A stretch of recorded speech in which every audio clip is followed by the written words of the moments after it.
जय हिंद फ्रेंड्स।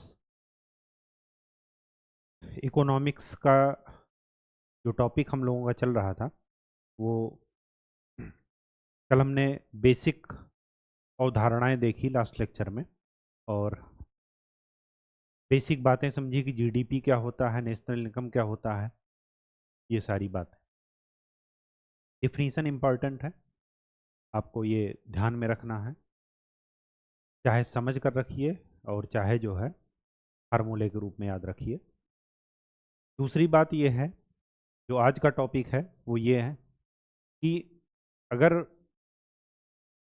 अर्थव्यवस्था, grass development product, national income ये सब बढ़ रहा है तो उसके मायने क्या हैं, लोगों के जीवन स्तर पर कैसा प्रभाव पड़ता है।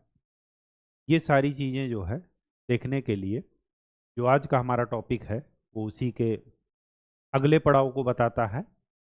और आज का जो हमारा टॉपिक है वो हम डिस्कस करेंगे कि ग्रोथ क्या होती है, जिसको आप हिंदी में वृद्धि कहते हैं, विकास क्या होता है जिसको आप इंग्लिश में डेवलपमेंट कहते हैं, और तीसरी बात कि खुशहाली क्या होती है, हैप्पीनेस। ठीक, इन्हीं सब के इर्द गिर्द आज का लेक्चर होगा। तो चलिए स्टार्ट करते हैं। देखिए, तनाव लेकर के मत पढ़िएगा, चीज़ों को समझते हुए पढ़िएगा। डिफिनीशन एक बार भले आप भूल जाएं, लेकिन अगर आपको समझ है चीज़ों की तो डिफिनीशन अपने आप बन जाएगी।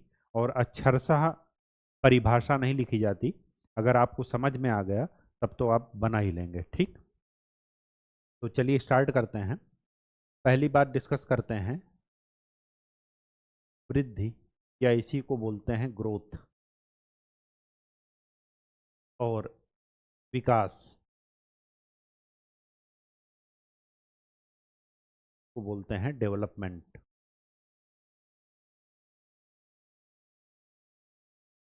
ठीक, देखिए ग्रोथ क्या होती है। ग्रोथ ये होता है कि किसी भी चीज का पॉजिटिव या नेगेटिव, क्वांटिटेटिव, क्वांटिटेटिव का मतलब परिमाणात्मक, या इसी को बोलते हैं मात्रात्मक।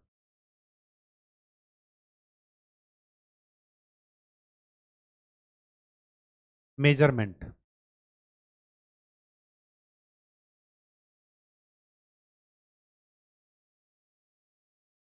मापन। जैसे जैसे अगर कहा जाए कि कल एक बच्चे की लंबाई 10 वर्ष पहले, कल नहीं, कल 10 वर्ष पहले मान लीजिए 3 फुट थी, और आज 10 वर्ष बाद उसकी लंबाई है 5 फुट, तो हम क्या कहेंगे कि इसमें ग्रोथ हुई है कितने परसेंट।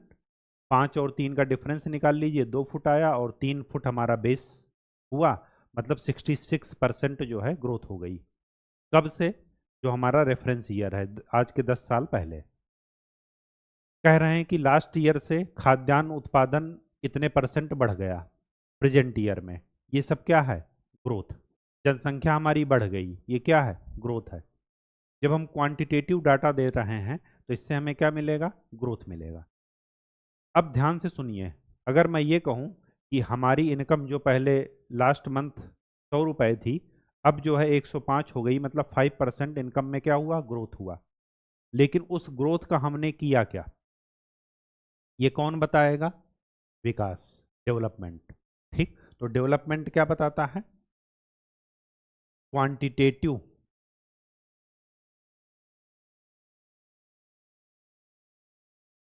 And qualitative.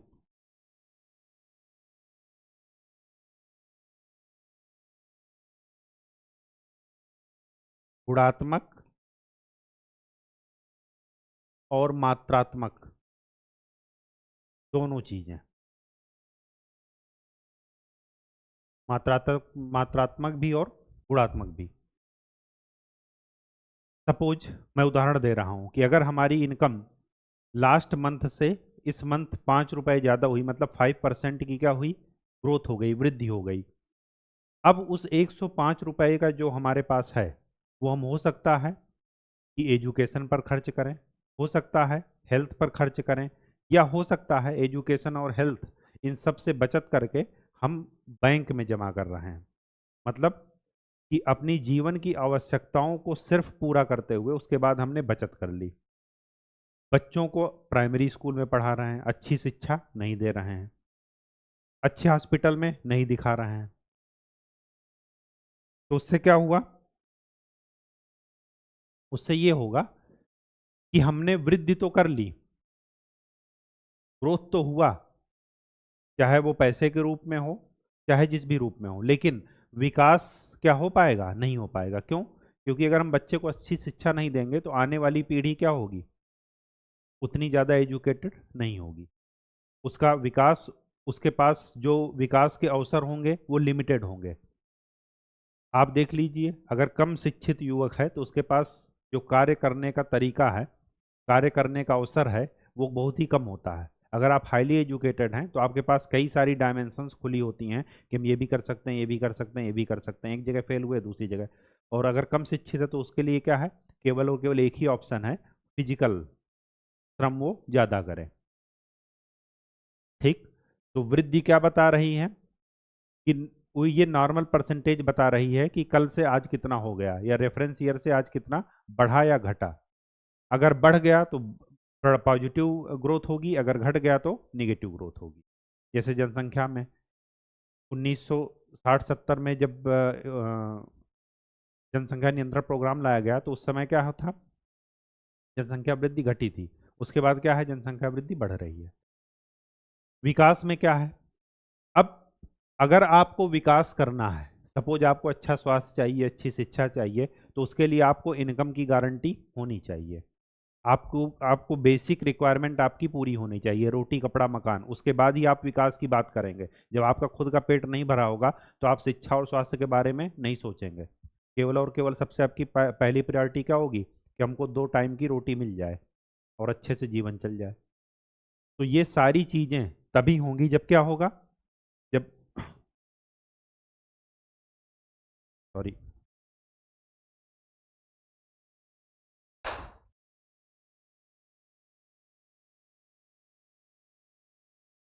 तो ये सारी चीजें क्या होंगी?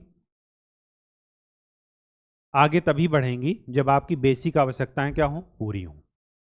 अब वृद्धि और विकास एक दूसरे के पूरक होते हैं। वृद्धि होगी, उसके बाद हम विकास के बारे में सोचेंगे।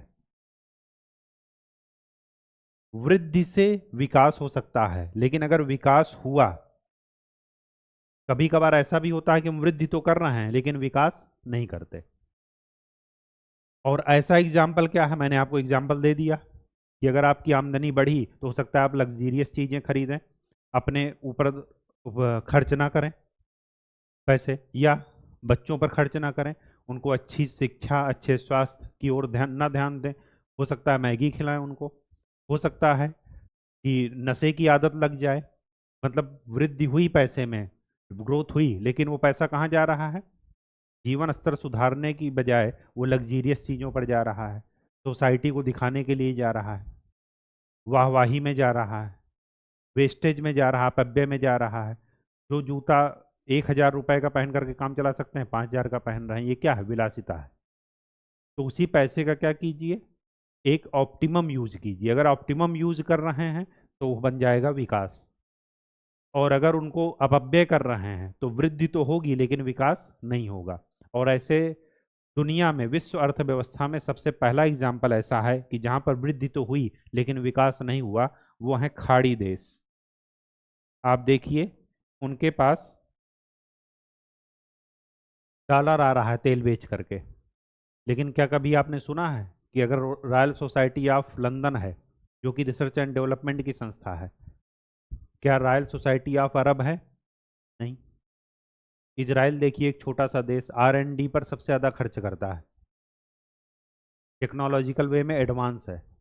और वही टेक्नोलॉजिकल वे में एडवांस बन करके ऐसी ऐसी टेक्नोलॉजी से ऐसे ऐसे अस्त्र और रक्षात्मक उपकरण डेवलप कर रहा है कि वही अरब कंट्रीज को बेच रहा है, चाहे वो अमेरिका के थ्रू बेचे, चाहे अपने से बेचे। तो ये क्या है कि उनके पास पैसा तो आया तेल बेच करके, लेकिन उस पैसे का उपयोग उन्होंने क्या किया?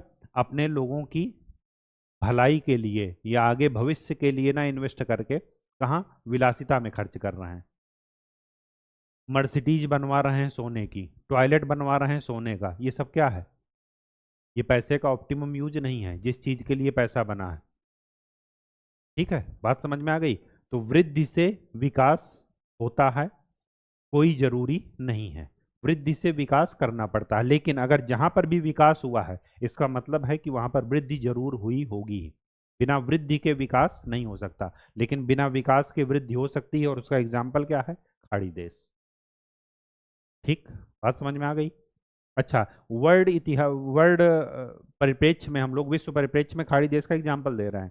ये चीज भारत में भी होता है, अपने आसपास भी देखते होंगे कि अगर पैसा आया तो चल करके 10,000 की घड़ी ले लिए, 1 लाख की घड़ी ले लिए। ये सब क्या है? पैसे का ऑप्टिमम यूज नहीं है। उस पैसे को आप क्या कीजिए? इन्वेस्ट कीजिए किसी ऐसी जगह पर कि आगे आने वाली पीढ़ी क्या करे? उसका यूज करे। आने वाली पीढ़ी क्या करे? उस पैसे को सुदृढ़ तरीके से आप आने वाली पीढ़ी को मजबूत कीजिए। जैसे बच्चों की शिक्षा पर खर्च कीजिए, अच्छा स्वास्थ्य दीजिए, अच्छा एनवायरनमेंट दीजिए, अच्छी किताबें उनको ला करके दीजिए। ठीक, तो ये हुआ वृद्धि से विकास। अब बात यह आती है कि वृद्धि और विकास तो चल रहा है,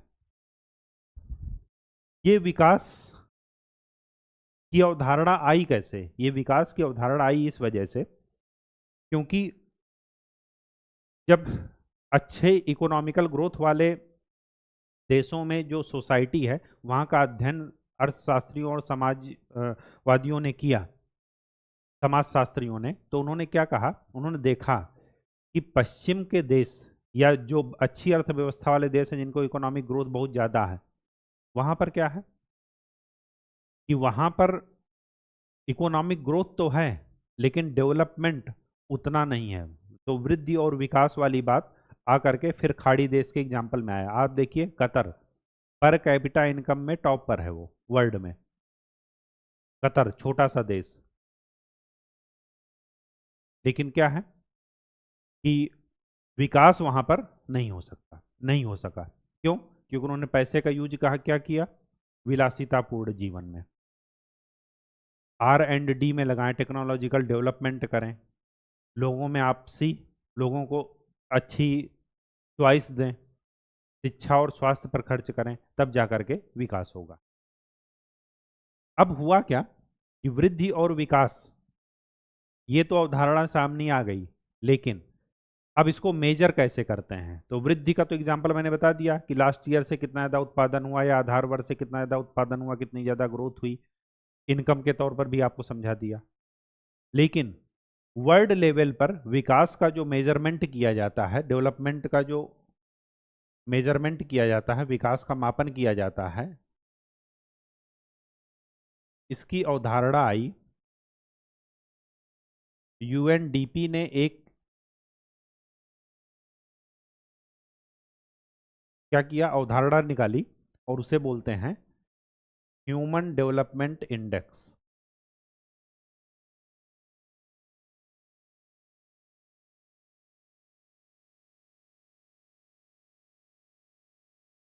महबूब उल हक पाकिस्तान के अर्थशास्त्री थे, जो पाकिस्तान आज कंगाली की कगार पर है। उन्होंने इसको डेवलप किया था और पहले 1990 में पहली रिपोर्ट आई थी।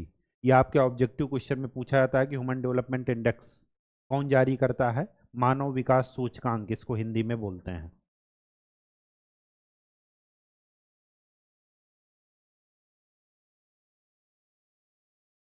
कौन डेवलप करता है? UNDP, United nation development. ठीक, अब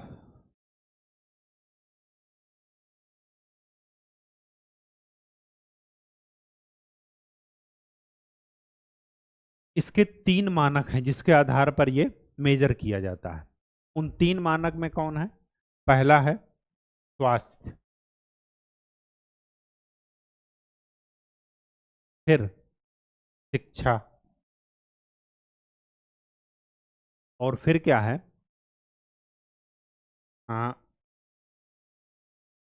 ग्रॉस नेशनल प्रोडक्ट, GNP, या इसी को बोलते हैं ग्रॉस नेशनल इनकम,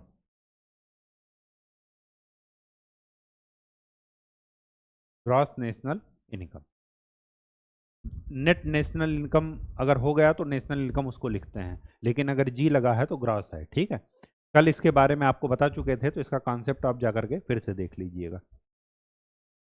अब स्वास्थ्य, शिक्षा और जीएनपी के आधार पर स्वास्थ्य में क्या देखते हैं, जीवन प्रत्याशा। अगर कोई बालक पैदा होता है, बालक बालिका, तो वो कितने मैक्सिमम साल तक जी सकता है, प्रत्याशा। ठीक, क्या पॉसिबिलिटी है कि वो कितने वर्ष तक जिएगा, तो उसकी क्या बताएगी, जीवन प्रत्याशा। शिक्षा दो स्तर पर नापी जाती है, शिक्षा की व्यवस्था। पहला, शिक्षा के औसत वर्ष, शिक्षा के औसत वर्ष। और दूसरा,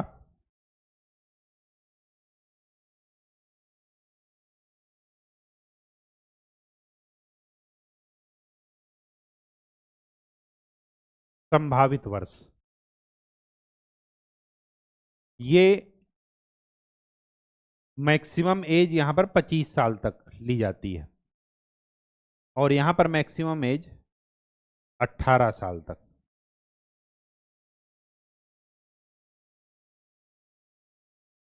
ठीक, सॉरी उल्टा हो गया।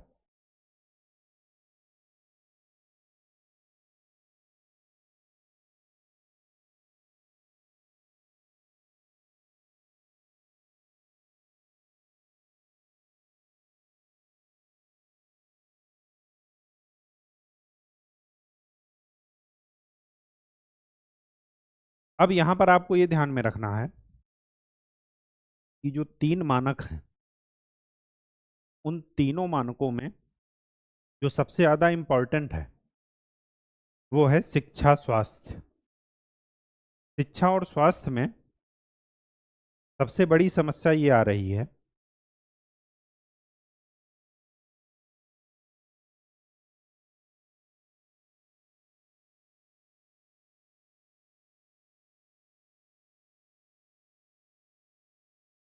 सबसे बड़ी समस्या जो यहां पर आ रही है वो ये है कि अगर कोई बालक या बालिका अलग अलग एज में अलग अलग क्लास में पढ़ेगा, तो उसकी कितनी संभावना है कि वो अपनी शिक्षा पूरी कर सके, तो वो बताएगा क्या, संभावित वर्ष। सॉरी ये उल्टा हो गया है, पहले ही सही था। 18 वर्ष यहां पर है मैक्सिमम, और यहां पर है 25 वर्ष।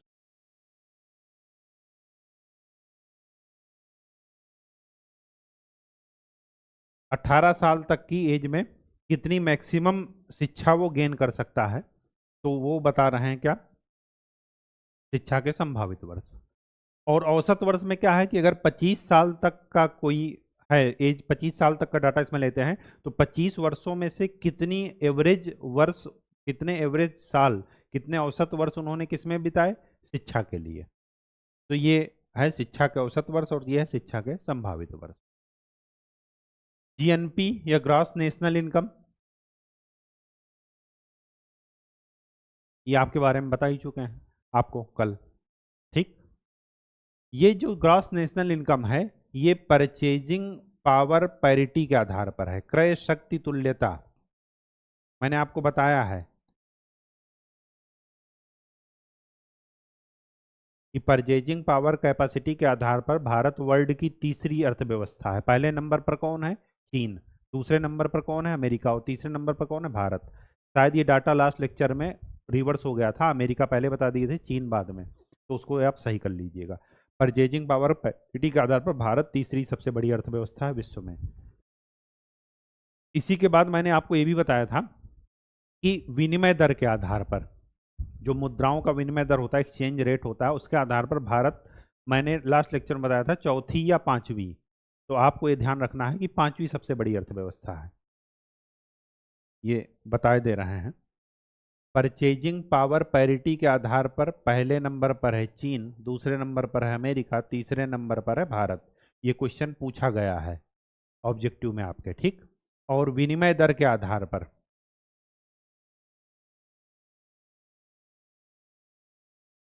विनिमय दर के आधार पर भारत है पांचवी सबसे बड़ी अर्थव्यवस्था। तो पहले चार पर कौन है? अमेरिका, चीन, फिर जापान और फिर जर्मनी। और पांचवें नंबर पर कौन है? भारत। और पांचवें नंबर पर किसको रिप्लेस करके आया भारत? ब्रिटेन को, ठीक। यूनाइटेड किंगडम को, ब्रिटेन को जो है रिप्लेस किया है इसने। तो ये जरा ध्यान में रखिएगा। तो यहां पर जीएनपी किसके आधार पर निकाल रहे हैं? क्रय शक्ति तुल्यता के आधार पर, ठीक है, परचेजिंग पावर पैरिटी के आधार पर। अब आपको ये ध्यान में रखना है कि ये सब तो ठीक है, ये तीन पैरामीटर आपको ध्यान में रखने हैं और किनके आधार पर ये मेजर किया जाता है, क्योंकि ये सब ऑब्जेक्टिव में आपके पूछे जाएंगे। अब चलते हैं कि 2024 में इसका डाटा क्या रहा। तो 2024 में भारत 136वें स्थान पर है 193 देशों में से। भारत की पोजीशन क्या है? 136। टॉप पर हमेशा नॉर्डिक कंट्रीज रहते हैं, स्विट्जरलैंड हुआ, स्वीडन हुआ, नॉर्वे हुआ, डेनमार्क हुआ, ये सब, ठीक। बात समझ में आ गई? तो ये आपको भारत की रैंकिंग ध्यान में रखना है। अब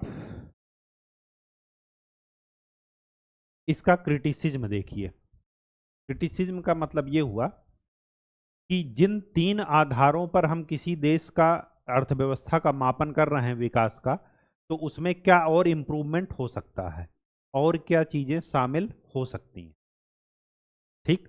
तो इसको और कैसे तार्किक बनाया जा सकता है, उसके लिए आपको सुझाव देने होंगे। तो पहला सुझाव ये है कि अर्थव्यवस्था का, यहां पर लिख लीजिएगा, ह्यूमन डेवलपमेंट इंडेक्स को तार्किक करने के सुझाव। इसमें और क्या इम्प्रूवमेंट आप चाहते हैं कि और क्या क्या चीज़ें शामिल हों ताकि बेटर पिक्चर अर्थव्यवस्था की हो सके, क्लियर हो सके, ठीक। तो पहला ये है, अर्थव्यवस्था का सांस्कृतिक पहलू शामिल किया जाए, कल्चरल प्रोस्पेक्टिव, सांस्कृतिक पहलू शामिल किया जाए। दूसरा, अर्थव्यवस्था में पर्यावरण संरक्षण एंड सौंदर्य बोध को शामिल किया जाए।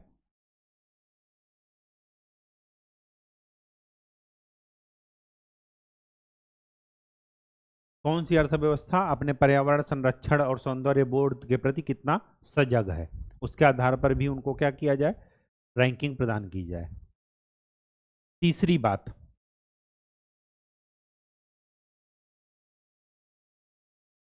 अर्थव्यवस्था में नियम और प्रशासन से संबंधित पहलू शामिल किया जाए। जो कानून हैं, उन कानूनों का स्तर कैसा है, ज़्यादा टफ हैं, ज़्यादा कठोर हैं या मृदुल हैं, और उसके बाद उनका पालन कैसे है, लोग कर भी रहे हैं या खाली कानून बना ही है, ठीक। चौथी बात, हैप्पीनेस और प्रतिष्ठा वाल के पहलू भी शामिल किए जाएं।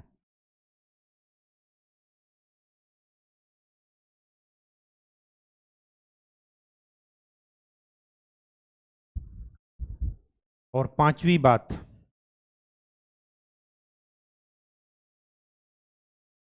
मानव के नैतिक परिदृश्य को भी शामिल किया जाए।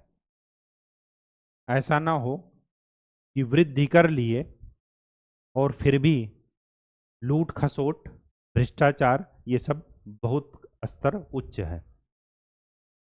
तो उसके नैतिक पहलू को भी क्या किया जाए, शामिल किया जाए। तो पहला है सांस्कृतिक पहलू, नैतिक पहलू, पर्यावरण से संबंधित, अर्थव्यवस्था के नियम और कानून से संबंधित, और फिर है खुशहाली और प्रतिष्ठा। ये चार पांच सुझाव आप दे सकते हैं। अब हुआ क्या, हुआ ये कि जब टॉप 20 देशों को जो है अर्थव्यवस्था और वहाँ का समाज देखा गया, समाजशास्त्रियों के द्वारा, अर्थशास्त्रियों के द्वारा, तो ये पाया गया कि ये जो टॉप 20 देश हैं, टॉप 20 तो मैं एग्जाम्पल दे रहा हूँ, जो HDI में अच्छा परफॉर्म कर रहे हैं, वो खास करके यूरोपीय देश और पश्चिमी देश हैं। तो उनमें ये देखा गया कि वहाँ पर सब कुछ है, उन्होंने वृद्धि भी कर लिया, विकास भी कर लिया, लेकिन वहाँ पर खुशी नहीं है, उनको मानसिक शांति नहीं है। उसका कारण, उसका कारण यह है कि अगर आप भौतिक सुख सुविधा की दौड़ में दौड़ेंगे तो उसकी कीमत आपको नैतिक पतन से चुकानी पड़ेगी। आपको प्योर व्यवसायी होना पड़ेगा, प्योर व्यवहार परक होना पड़ेगा, भावनाओं की कोई कद्र नहीं करनी है। वहाँ भी लोगों, समाज शास्त्रियों ने और अर्थशास्त्रियों ने देखा कि वृद्धि और विकास का स्तर तो उच्च है इस पैमाने पर, लेकिन लूट खसोट वैसे ही है, नरसंहार वैसे ही है, बलात्कार के मामले वैसे ही हैं, सोसाइटी में असमानताएं वैसे ही हैं, बल्कि इन सब चीज़ों का लेवल क्या हो रहा है, बढ़ रहा है। मादक पदार्थों का सेवन बढ़ रहा है, नशे की लत वो क्या हो रही है, बढ़ रही है। तो ऐसे विकास का हम लेकर करेंगे क्या, जब हमारी आने वाली पीढ़ी यही सब देख रही है, नरसंहार, बलात्कार और लूट खसोट, तो फिर हम ऐसे विकास का लेकर करेंगे क्या? इससे अच्छा तो अनपढ़ रहे थे। ठीक, तब जा करके एक नया पैमाना आया, वो आया खुशहाली का, हैप्पीनेस का, जहाँ पर भौतिक सुख सुविधाओं की रेस में दौड़ा नहीं जा रहा है, वहाँ पर क्या है, मानसिक शांति को भी क्या मिल रही है, प्रमोशन मिल रहा है, बढ़ावा मिल रहा है। और भूटान, हिमालय की गोद में बसा छोटा सा देश, भारत का पड़ोसी, और भारत का पड़ोसी कुछ इस तरीके से कि आपको उसके प्रति, वो और नेपाल के साथ ऐसे रिलेशन रहे हैं कि आपको ये गाना याद आएगा कि कभी कभी मन में ख्याल आता है कि जैसे तुझको बनाया गया है मेरे लिए। इनके रिलेशन इतने अच्छे रहे हैं, नेपाल से तो अब थोड़ा कुछ खटपट चल रही है, चीन की वजह से या वहाँ की पॉलिटिकल उसकी वजह से, मैटर की वजह से, लेकिन भूटान के साथ हमेशा से रिलेशन अच्छे रहे हैं। तो भूटान ने, जब सब लोग 1990 में ये ला रहे हैं HDI, ह्यूमन डेवलपमेंट इंडेक्स, तो वहीं पर क्या है, भूटान 1970 से, 1970 के दशक से क्या ला रहा है, हैप्पीनेस इंडेक्स। वो डेवलपमेंट इंडेक्स नहीं ला रहा है, वो हैप्पीनेस इंडेक्स ला रहा है, खुशहाली सूचकांक ला रहा है। तो भूटान का खुशहाली सूचकांक और ह्यूमन डेवलपमेंट इंडेक्स में क्या अंतर है, वो देख लेते हैं। तो नेक्स्ट हेडिंग डालिए, हैप्पीनेस इंडेक्स।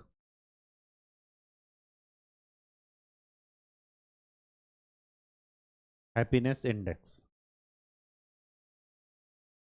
खुशहाली सूचकांक, ये कौन ला रहे हैं, भूटान। विश्व के स्तर पर भूटान की ये देन है, विश्व लेवल पर 1972 में इन्होंने पहली बार जारी किया। किन चीजों को देखता है, ये चार चीजों को देखता है। वहां पर ग्रॉस नेशनल प्रोडक्ट था, यहां पर नेट नेशनल प्रोडक्ट है। वहां पर ग्रॉस नेशनल इनकम की बात चल रही थी, यहां पर नेट नेशनल इनकम की बात की जाएगी। तो पहली बात, उच्च वास्तविक प्रति व्यक्ति आय, आई, नेट पर कैपिटा इनकम।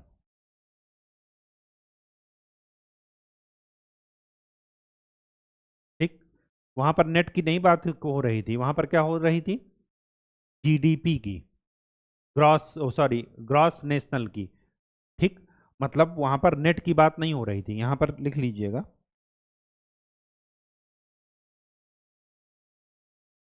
ये किसकी है, जीएनपी प्रति व्यक्ति। तो वहां पर नेट एनएनपी की बात कर रहा है, वहां पर जीएनपी की बात नहीं कर रहा है। ये चीजें जरा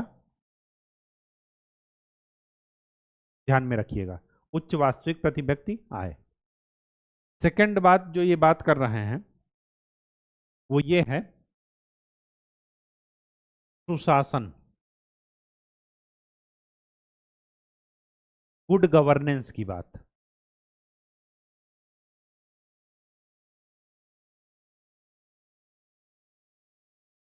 तीसरी बात जो ये कर रहे हैं वो हो रही है पर्यावरण संरक्षण की। ऐसे विकास का करेंगे क्या कि जब मानव के अस्तित्व पर ही खतरा मंडराने लगे। एनवायरमेंटल कंजर्वेशन की बात कर रहे हैं, पर्यावरण संरक्षण की बात कर रहे हैं। और चौथी बात जो इसका कोर एलिमेंट है वो ये है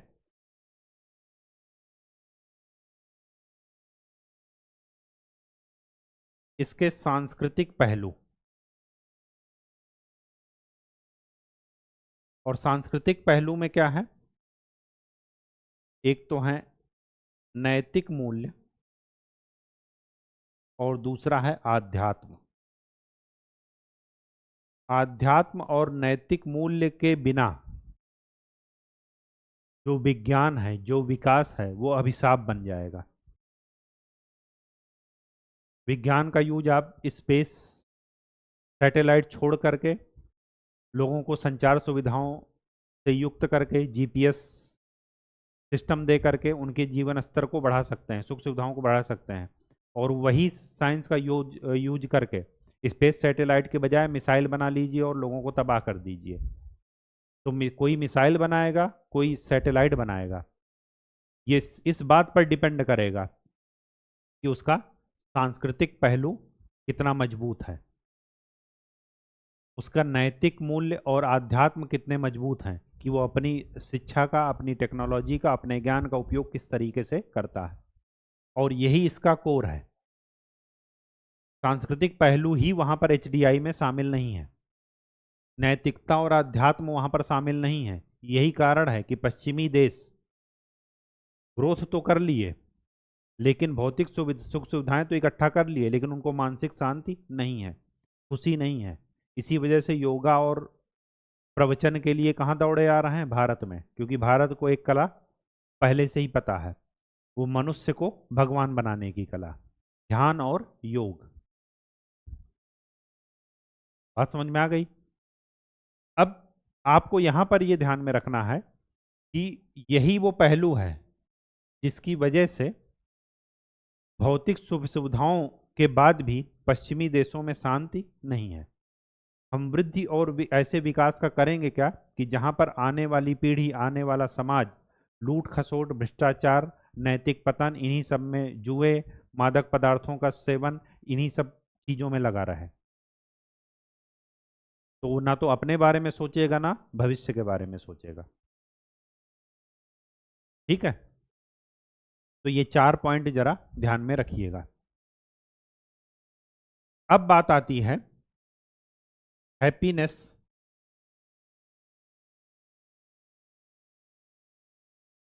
रिपोर्ट की।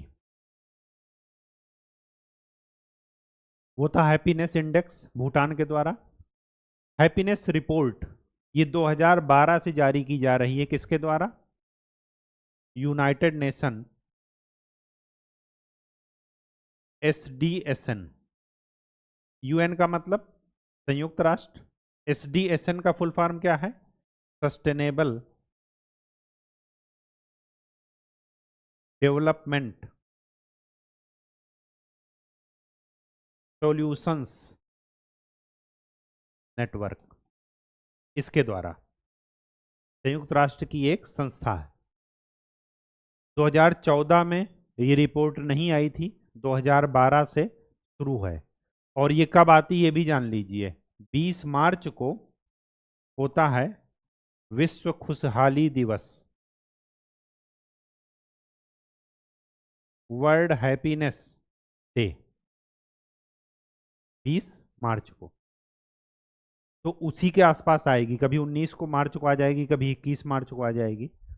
तो 20 मार्च का डाटा जरा ये आप ध्यान में रखिएगा, इसी दिन ये रिपोर्ट निकालते हैं। किन आधारों पर निकाली जाती है वो देख लेते हैं। तो इसके लिए 6 आधार यूज होते हैं।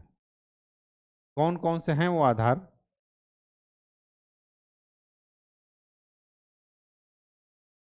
पांच, छह।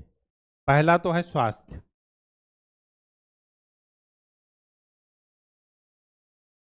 दूसरा है स्वास्थ्य में भी वही चीज, जीवन प्रत्याशा,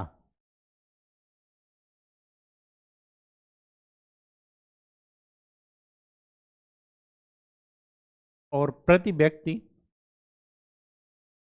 जीडीपी। किसके आधार पर? परचेजिंग पावर पैरिटी के आधार पर। ठीक। तीसरी बात,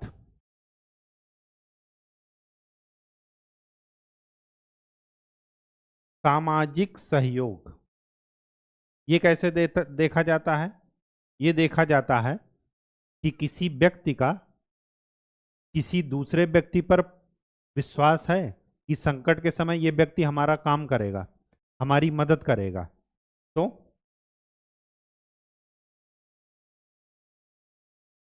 किसी व्यक्ति पर विश्वास।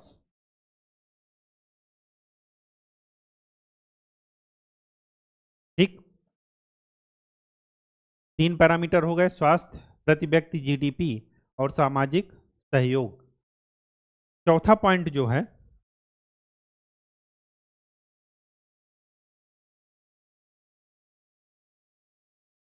वो है जीवन में चयन की स्वतंत्रता। चयन की स्वतंत्रता है या नहीं, कुछ चूज करने की स्वतंत्रता है कि नहीं, जैसे अपना करियर चूज करना, अपने जीवन साथी को चूज करना, ये सब चयन की स्वतंत्रता। अपना रहन सहन का स्थान चूज करना, ये सारी चीजें। ठीक। चौथा पॉइंट है, वो पांचवा पॉइंट है उदारता,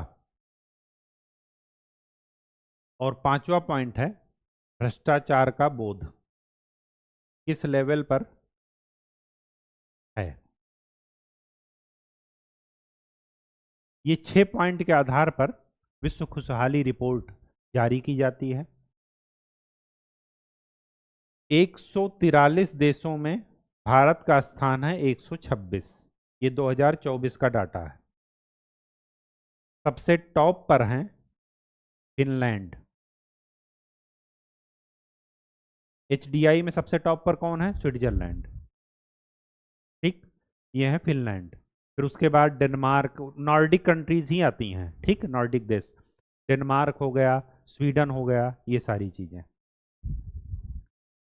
सबसे लास्ट पर कौन है? अफगानिस्तान। अफगानिस्तान, तालिबान का शासन 2020 में आ गया, उसके बाद से इनकी स्थिति और खराब है। ठीक है।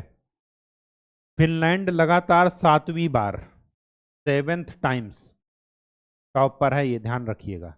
अब कोई पूछे क्यों टॉप पर है, इसका मतलब कि उन्होंने अच्छा स्वास्थ्य दे रखा है अपने नागरिकों को, वहां पर प्रति व्यक्ति जीडीपी पीपीपी आधार पर ज्यादा है, सामाजिक सहयोग वहां पर ज्यादा है, जीवन में चयन की स्वतंत्रता वहां पर अच्छी है, उदारता और भ्रष्टाचार वहां पर, उदारता अच्छी है और भ्रष्टाचार कम है। ठीक। तो इस वजह से वो टॉप पर है। बात समझ में आ गई? अब एक चीज और यहीं पर देख लेते हैं, जो एचडीआई है,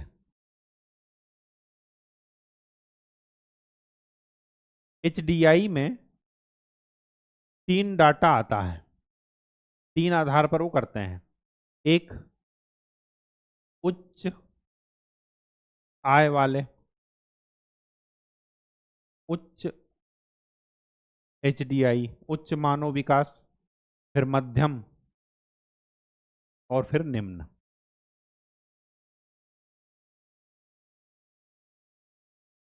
उच्च है 0.8 से लेकर के 1 के बीच में जिसका स्कोर हो। मध्यम वो है जिसका स्कोर 0.5 से लेकर के 0.8 के बीच में, और निम्न वो है जो लेस देन 0.5 हो।